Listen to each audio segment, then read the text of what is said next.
right now are coming here for nothing more than economic opportunity so they can send those dollars home. They're not coming here to embrace the American dream, the American way of life, and our United States Constitution.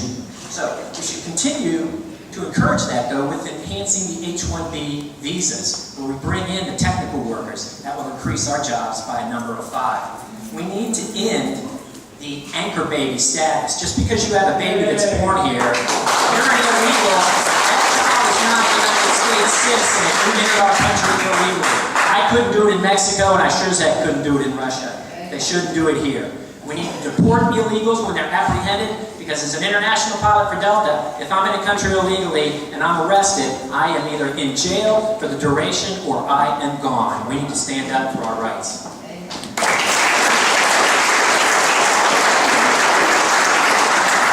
Ms. Olsher, what is the proper kind of immigration reform, and what should be the proper relationship between the states and the federal government? You have 90 seconds. The proper relationship between the state and the federal government is what is set out in our Constitution. We can either be a country of law, or we can be a country of how we feel, and I think that's dangerous. Congress has given the power for immigration and naturalization to set the laws. Whether you like it or whether you don't, that's what it says. And we cannot have 50 different countries setting 50 different rules on immigration and naturalization. So I support Governor Brewer in protecting her borders. I would like to see that law implemented as a federal law, but the federal government will have to do it as a law given to Congress. Now, the right policy for immigration, I'm going to tell you what I've heard somebody else say, and I believe it's powerful. We are a country of immigrants. Everyone in this room is a country of immigrants, came from immigrants. We've got the right policy. We need the right attitude. We need to control our borders. We know people want to come here and people want to work here. We need to get them into the system so they can pay taxes. We need English to be the official language. We need to deport felons. We cannot afford to have felons in our jails. We need tamper-proof ID cards. We need people to be able to work and be in the system. We need, as the greatest country in the world, we can't be surprised people want to come and work here. We want them to be here. Let's do it legally. Thank you. Mr. Sutherland, what is the proper kind of immigration reform, and what should be the proper relationship between the states and the federal government? You have 90 seconds. We are a nation of laws. All of us would agree with that. We just want a federal government that acknowledges it.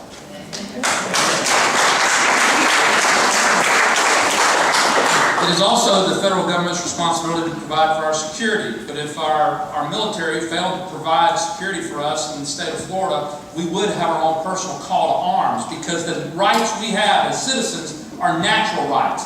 Rights given to us by the God who made us. And by the way, when He made us, when He created us, that's exactly when our rights began. And so therefore, what we've got to do is we've got to make sure that we honor our past. We are a nation of immigrants. We should always be nations of immigrants, but we should have requirements upon those immigrants when they come. First, we've got to seal the border. Once immigrants come, they come legally. We must streamline our guest worker program, our naturalization program. The federal government's in charge of it. That means it's incompetent right now. And so therefore, part of that assimilation process we must adopt English as our national language. We don't have the money to print things in 14 different languages. We do not have that luxury. We must make sure that people that come here know that being an American is not just being in a place. It is having a responsibility. It is not just a geographical location on a map. It is an idea. And part of coming here, you must be committed to the idea of being an American. And that only comes through assimilation.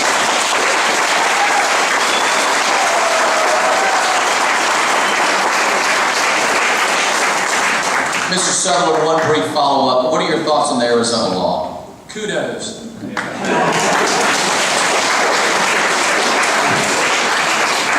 Mr. Hendry, what is the proper kind of immigration reform, and what should the proper relationship be between the states and the federal government? You have 90 seconds.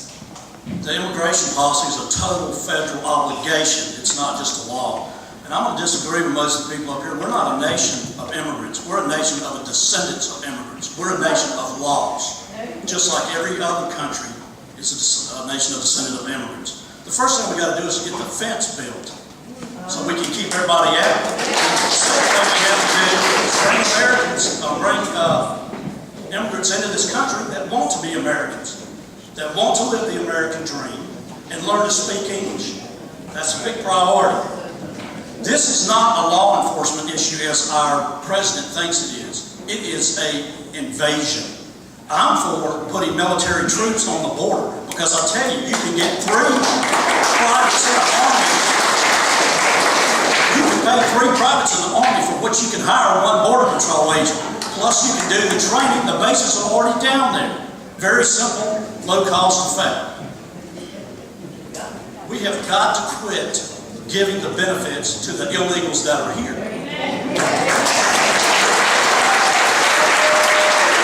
Our policy right now does nothing for that.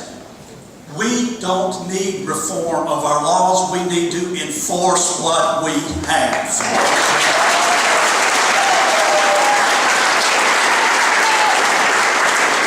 And to answer your question, yes, I agree with Governor Brewer. Maybe they ought to switch houses up in Washington and in Phoenix.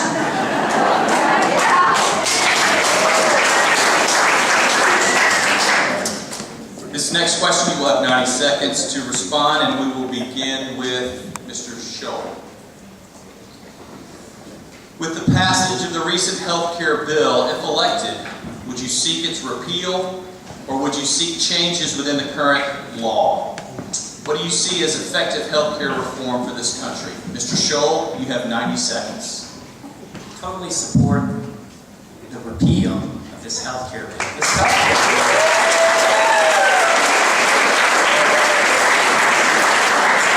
bill is about power.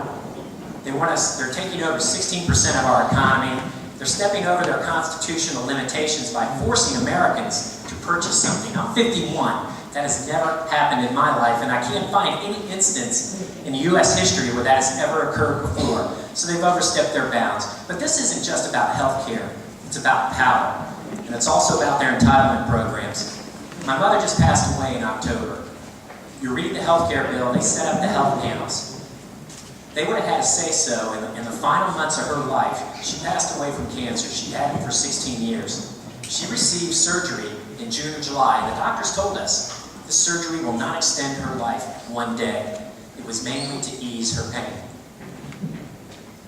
Our federal government, if they allow you to die, it solves their problems because you're no longer on the Medicare and Medicaid books, and you're no longer on the Social Security. So we need tort reform. We need to repeal this and replace it with tort reform, free market solutions, allow you to buy across state lines, expand the health savings account, and let every American control their health care whether they want it or not. If you're a college student, you're bulletproof. And if you graduate from college and you don't want to buy health care, that should be your right as an American.